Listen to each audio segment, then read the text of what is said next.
Good day, scholars. Good day, parents. This is Mr. Kelley coming to you as I do about this time every year to talk about testing.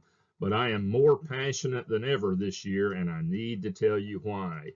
Before we go any further, please do note my disclaimer. I am only speaking on behalf of myself and not any employer or organization. Atlas testing is coming up very soon in our local school district. For 7th graders, the Atlas Math Test will be Monday, April 14th, Atlas Reading Tuesday, April 15th, Atlas Writing Wednesday, April 16th, and Atlas Science Thursday, April 17th. For 8th and 9th graders, the Math, that's Algebra for 9th graders, test will take place on April 21st, Reading on April 22nd, Writing on April 23rd, and Science for 8th graders only on April 24th. Why is Atlas so important this year to us as citizens? Guys, at the federal level, we are under a much different philosophy of leadership than we were this time of year ago. And this is not to tell you to be for or against it. This is totally non-political. But the fact is that the U.S. Department of Education is in the process of being dissolved, and states will be deciding how their shares of the funds are handled. In our local state of Arkansas, the leadership is pushing for a system called vouchers. Basically, the voucher system funnels tax money and students out of public schools and into private schools. I want to tell you why, regardless of where you stand on this, you need to take testing very seriously. Every time a federal or state official can look at a public school district and hold up a report showing low test scores, he has free ammunition to promote the voucher system. If you're against the voucher system, we need to get these scores up.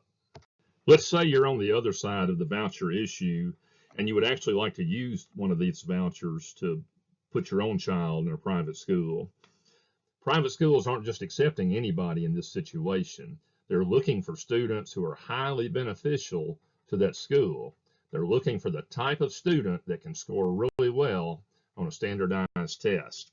And so regardless of which side of this issue on which you fall, it is in your best interest to have every one of our children doing well on this Atlas test. Let's talk about reputation. Y'all, I live here. I'm from Oakland, Tennessee, but God blessed me with an amazing wife almost 4 years ago who is from this area, and I wouldn't have it any other way. I want my community to have a strong reputation. My wife and I live here, we shop here, we worship here. We want the best for this community, and I know you do as well because you live here, worship here, and shop here. We've got to do whatever it takes to build this community, and right now it takes getting those test scores up. Y'all, test scores can even affect property values. When a school consistently produces low scores year after year, realtors struggle to even sell property in that area, and the county eventually begins to assess that property at a lower amount. We don't want that for our community. My wife and I have a house in this community as well. We all want high property values. You can help with that with these Atlas scores. What can we do? Guys, we need every student at school on time, every day, and not in suspension for the next 2 weeks, especially in English, math, and science classes. Those are the classes being tested. Those teachers are teaching extra hard. We teach hard anyway, but we're teaching extra hard lately to get you prepared. But we can't teach you if you're not there. Now, I know this goes against our nature, and I'm not asking you to make a total life change. I'm just asking you to do this for a couple of weeks. I need every student in bed by 8:30 p.m. on test nights. I need you to cut off all caffeine after 5 p.m., and I need you to not play with your phone in bed when you go to bed. In fact, do this with your phone. Pull up YouTube, put it on some soft classical music, and lie down, and it will help relax you to sleep. I do it myself many nights, and it works. We need every student eating a good breakfast with protein before they enter that classroom on test day. And parents, we're not even asking you to get up and fix breakfast. We have it at the cafeteria. What we are asking you to do is to get your child there in enough time to eat the breakfast that's being provided.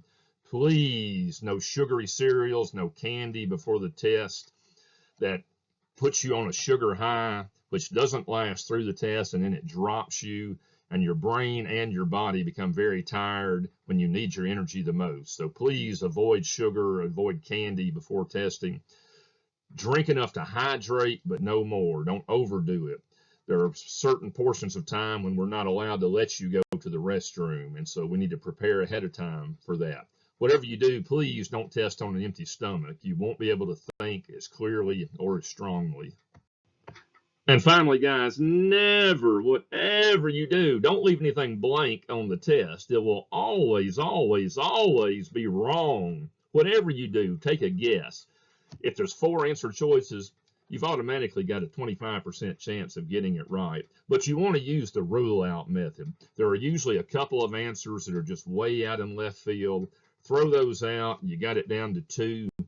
And a lot of times you can think it through, read them both very closely, and rule it down to the correct one. Take your time. You've got all day on this test, by the way. There are no time limits, so take advantage of that. Finally, I want to leave you with some motivation from Coach Cal, John Calipari, head coach of the Arkansas Razorbacks basketball team. Now, before he was your coach, he was my coach. I'm a Memphis Tiger, class of '94. John Calipari has a knack for making his players and fans feel like it's them against the entire world, like the entire world is out to get you, and you've got to prove them wrong. And that is exactly the attitude that Jesse Owens, renowned athlete in the 1936 Olympic Games in Berlin, Germany, had to take as well. As he competed, Adolf Hitler sat in the stands, hoping that a young black man would lose. Upon receiving one of his gold medals, Jesse Owens said this: "To those of you who laughed at me, thank you. Without you, I wouldn't have cried. To those of you who couldn't just love me, thank you. Without you, I wouldn't have known real love.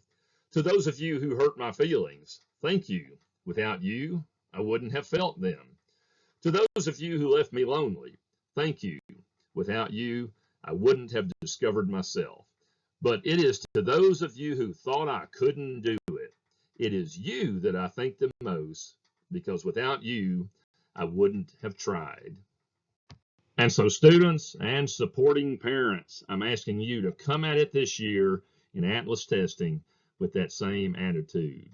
Yes, we are with you. We love you. We believe in you. But I want you to go at it with that same attitude as Coach Cal and Jesse Owens. Fight for it just like it's you against the world and nobody believes in you.